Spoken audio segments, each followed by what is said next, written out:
Наш эфир продолжает брифинг Оперштаба по эпидситуации. Узнаем о текущей обстановке в республике. Предлагаем послушать. Ольга Валерьевна, здравствуйте. О текущей эпидситуации в республике. Добрый день, уважаемые жители Республики Саха-Якутия. Текущая санитарно-эпидемиологическая обстановка в республике остается напряженной. И у нас за последние сутки, за воскресенье, выявлено 169 новых случаев коронавирусной инфекции. При этом в городе Якутске зарегистрировано 100 случаев. 6 случаев зарегистрировано в Сунтарском улусе, по 5 случаев зарегистрировано в Мегино-Кангаласском и Нюрбинском улусе. Обращаем внимание на случаи, зарегистрированные в Сунтарском и Нюрбинском улусе. Необходимо обратить внимание на то, что они относятся к групповым заболеваниям, которые сложились в отдельных населенных пунктах. Соответственно, сегодня как Сунтарским оперативным штабом, так и Нюрбинским оперативным штабом будут приниматься решения об ограничении соответствующих посещений детей школ и детских садов. В связи с этим прошу обращать внимание на те решения, которые примут соответствующие оперативные штабы. По 4 случая зарегистрировано в Алданском, Амгинском и Нерюнгринском районах. И если сегодня среди этих районов, в которых зарегистрировано 4 базовых случая, необходимо выделить Амгинский район, в котором происходит увеличение количества заболевших достаточно длительный период времени. И, соответственно, особое внимание для Амгинского района должно быть обращено как жителей, так и работы системы органов местного самоуправления. По 3 случая зарегистрировано в Вилюйском, Мирнинском и Намском районе. Необходимо обратить внимание на то, что в Вилюйском и Намском районе уже само заболевание идет на снижение, но это не означает, что можно, соответственно, ослаблять те или иные меры. По 2 случая зарегистрировано в Алайховском, Булунском, Верхневилюйском, Верхнеколымском, Верхоянском, Кобяйском, Ленском, Среднеколымском, Усть-Алданском, Усть-Майском, Хангаласском и Чурапчинском. Необходимо обратить внимание на осложнившуюся ситуацию, которая идет непосредственно на увеличение в Хангаласском улусе. Хангаласский улус является соседним с городом Якутском. Соответственно, достаточно большое количество непосредственно, у нас есть там и заболевших, соответственно, они и находятся в сложных, в том числе и в территориальных условиях с точки зрения того, что появились случаи именно в отдаленных населенных пунктах Хангаласского улуса. По одному случаю сегодня идет фиксация в Устьянском, Аймиконском, Жиганском, Горном, Оленёкском, Абыйском и Эвено-Бытантайском улусах. Уважаемые жители Республики Саха-Якутия, вы знаете, что сейчас у нас начинается сезон охоты, и, соответственно, еще раз обращаем внимание на рекомендацию Министерства охраны природы Республики Саха-Якутия, по которому рекомендовано, соответственно, посещать улусы лицам, выезжающим на соответствующий промысел после вакцинации в целях того, чтобы не допускать уже ситуаций, которые были характерны для республики в прошлый эпидемиологический подъем. За сутки нашими лабораториями проведено 3109 исследований. Вообще в целом всего обработано с начала пандемии лабораториями республики и лабораториями Роспотребнадзора 1 426 923 теста. Необходимо обратить внимание, что те больные тяжелые, которые находятся у нас на больничных койках наших республиканских больниц, больниц центральных районных, вас большинство с тяжелыми случаями больных относятся к категории невакцинированных. Сегодня необходимо обратить внимание на то, что все центральные районные больницы республики, во всех центральных районных республиках больницах есть соответствующий коечный фонд, есть лекарственный фонд. Поэтому непосредственно у нас сегодня упор делается на лечение, прежде всего, на местах. В целом первую вакцину на территории республики получило 342 668 человек, из них лиц старшего поколения 64 349. Ревакцинировано 8863 гражданина. Всего у нас сейчас использовано 71,4% от общего объема вакцины, поступившей в республику. Уважаемые жители Республики Саха-Якутия, на настоящий момент Ситуация, которая складывается у нас с больными, она прежде всего связана с тяжелыми случаями, которые имеются у невакцинированных граждан. Поэтому мы призываем всех прийти на вакцинацию для того, чтобы облегчить как состояние собственного здоровья, так и труд наших медицинских учреждений здравоохранения. В связи с этим обращаем ваше внимание на то, что во всех центральных районных больницах в городе Якутске работают пункты вакцинации. Приглашаем вас на пункты вакцинации. И прежде всего, защищая себя, вы защищаете и всю семью в целом. Спасибо. Это был брифинг оперативного штаба по COVID-19, а мы продолжаем. Мы продолжаем освещать самые заметные события. В студии Надежда Саханская. Здравствуйте. И вот основные темы. Сезонная защита. В Алданском районе республики ведется вакцинация против гриппа. Деньги под защитой. Госуслуги запускает сервис по обучению финансовой грамотности. Исторические дубли. В Якутии завершились съемки проекта «Дети Арктики». В России завершилось трехдневное голосование. В эти минуты идет пресс-конференция в Центральной избирательной комиссии в Якутске. Более подробно о том, как прошли выборы по республике, мы расскажем позднее. Свои итоги подводят также и в Мегино-Кангаласском районе. Там в 31 населенном пункте на 34 избирательных участках работали 229 членов комиссии с правом решающего голоса. В избирательных участках поставили видеофиксаторы и соблюдались санитарно-эпидемиологические нормы. Эти выборы имели важное условия – полное обеспечение безопасных для здоровья условий для голосования. В Мегино-Кангаласском районе из 23 620 избирателей проголосовало 13 775 человек, что составило 58,35% от общего числа избирателей. Тем временем в Алданском районе отмечается рост случаев ОРВИ. Вирусная инфекция поражает как взрослых, так и детей. На начало рабочей недели на дистанционном обучении находилось 9 классов в 3 школах. Между тем, вакцинация против гриппа продолжается. Сегодня защитить себя с помощью прививки особенно важно в силу многих условий. Сложной остается ситуация по распространению COVID-19. Также в стране ожидается рост случаев энтеровирусной инфекции. Более того, опасность представляет сам вирус гриппа. Новые штаммы, которые появляются с каждым годом, считаются более патогенными и контагиозными. Вакцинация против гриппа, она не дает гарантию того, что человек не заболеет гриппом, но дает гарантию, что не будет никаких, что будут какие-то осложнения. То есть, получается, осложнение против гриппа – это поражение сердечной системы, нервной системы, сосудистой системы, инвалидизация по слуху и так далее. То есть все это можно избежать, просто поставив прививку против гриппа. К сожалению, очень много отказов, особенно от родителей, которые считают, что вакцинация от гриппа равно вакцинация против новой коронавирусной инфекции детей. Это не так.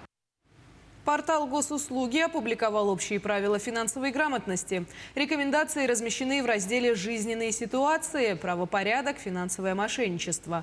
Сервис позволяет узнать о правилах финансовой безопасности в онлайн-среде, получить практические советы о том, как противостоять телефонным и кибермошенникам, а также описывает механизм действия финансовых пирамид и других мошеннических схем. Первая и главная рекомендация – никогда не сообщать посторонним и даже не записывать нигде секретные данные карты. Для онлайн-покупок эксперты советуют завести отдельную дебетовую карту и держать ее с нулевым балансом. Пополнять эту карту стоит ровно на ту сумму, которая нужна для оплаты. Напомним, ранее Центробанк подсчитал, что потери россиян от действий кибермошенников в первом квартале 2021 года составили почти 3 миллиарда рублей. Российским гражданам спишут долгов на 1,5 миллиарда рублей в рамках механизма внесудебного банкротства. Об этом сообщил замглавы Минэкономразвития Илья Торосов. Он уточнил, что за первый год проведения упрощенной процедуры банкротства поступило 12 тысяч обращений, из них по 5 тысяч инициирована процедура внесудебного банкротства. А из поданных заявлений завершена процедура в отношении 2500 граждан. Вскоре россияне смогут подать заявку на банкротство через портал Госуслуги.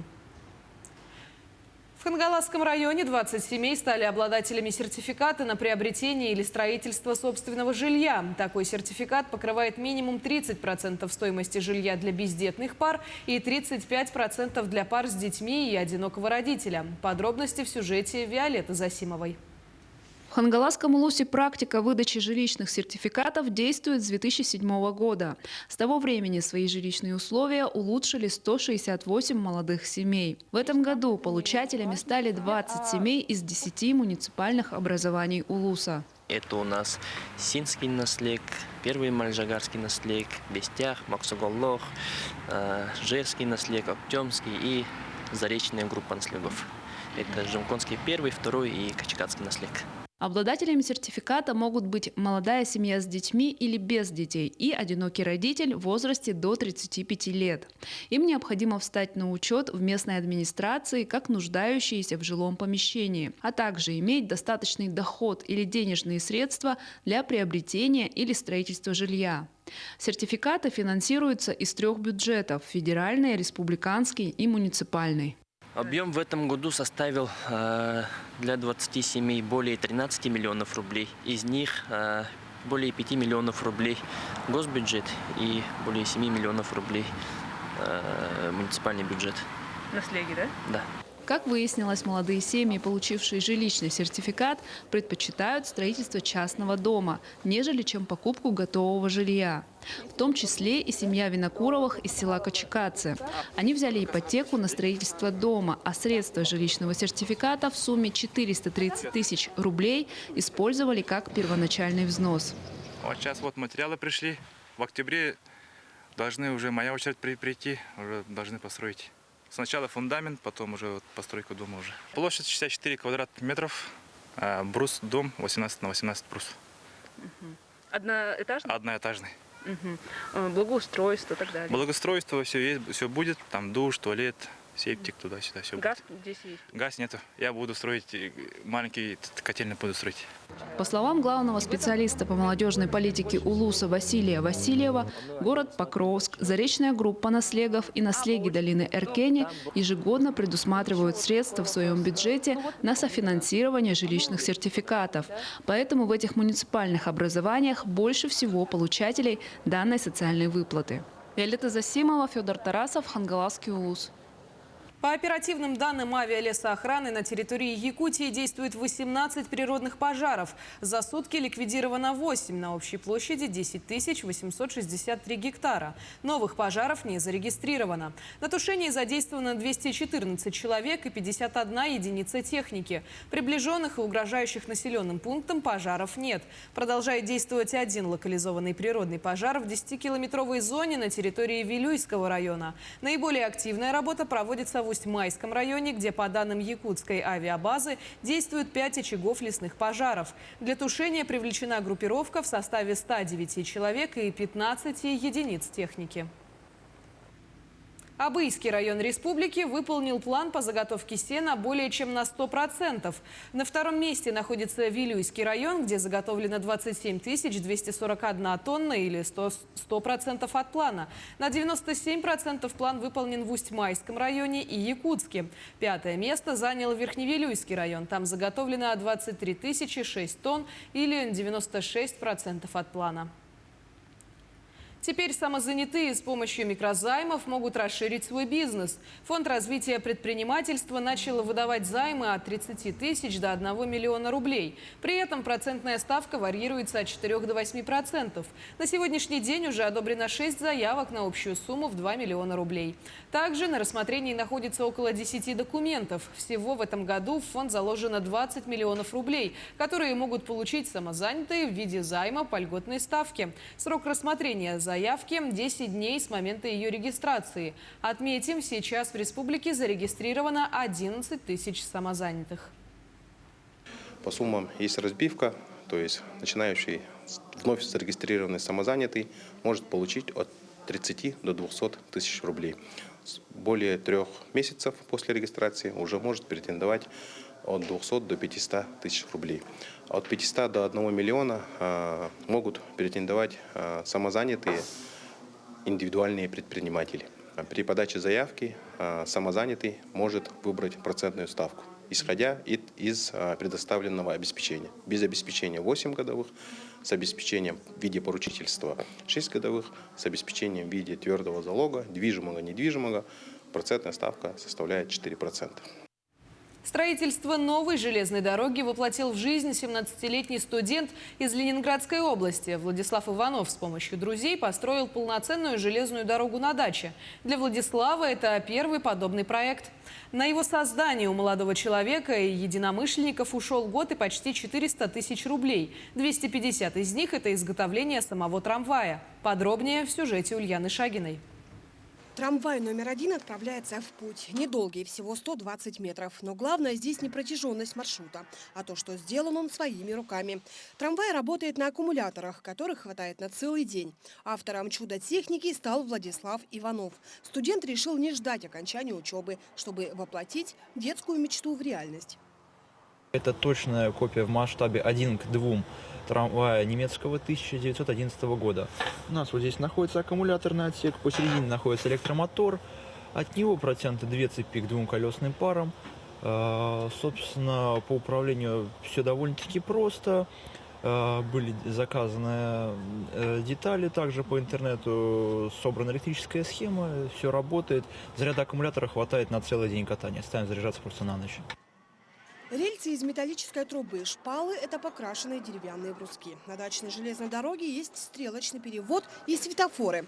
На создание дороги его вдохновили работы других местных энтузиастов, на чьих участках Владислав увидел пути и поезда. Строил почти год, не один, помогли друзья и близкие.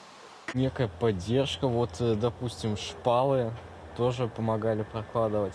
У нас просто еще ребята есть, они, к сожалению, не смогли присутствовать. Но как-то так вот. То есть вот укладывали, покрывать специальным составом эти шпалы. Это работа тоже такая весьма. Максимальная скорость трамвая 25 км в час. Это не намного медленнее его подлинника. Если с виду конструкция выглядит замысловато, в управлении все иначе. В планах у юного Кулибина достроить вокзал с 2 платформами, добавив пассажирские и грузовой вагоны. Мы сделаем платформу, освещение и прочую инфраструктуру. Также удлиним путь, сделаем грузовые пассажирские вагоны. А в ближайшем обозримом будущем, это где-то 3-5 лет, планируется паровоз. Вот, пока что у нас есть чертежи, и в скором времени начнем потихоньку делать, потому что это дело не быстрое, сложное, но и интересное. В семье Владислава изобретению только рады. Они уже придумали способ, как использовать трамвай в быту. К примеру, возят на нем стройматериалы или дачный урожай. Ульяна Шагина, Владимир Борисов, Ленинградская область. В Якутии прошли съемки для создания федерального интернет-портала «Дети Арктики». Съемочная группа встретилась со старейшинами и хранителями эвенкийского языка и культуры, которые рассказали эвенкийские сказки и спели народные песни. Также национальные танцы и песни на родном языке собственного сочинения представили учащиеся школы-интерната имени Василевич, национальные игры и хороводы, воспитанники детской музыкальной школы. Отснятые в Якутии материалы разместят на сайте «Дети Арктики» до конца 2021 года. Всего на информационно-просветительском портале представят материалы о 15 коренных малочисленных народах Севера, проживающих в арктической зоне России. К этой минуте у меня все. Продолжим говорить о новостях на телеканале «Якутия-24». Оставайтесь с нами.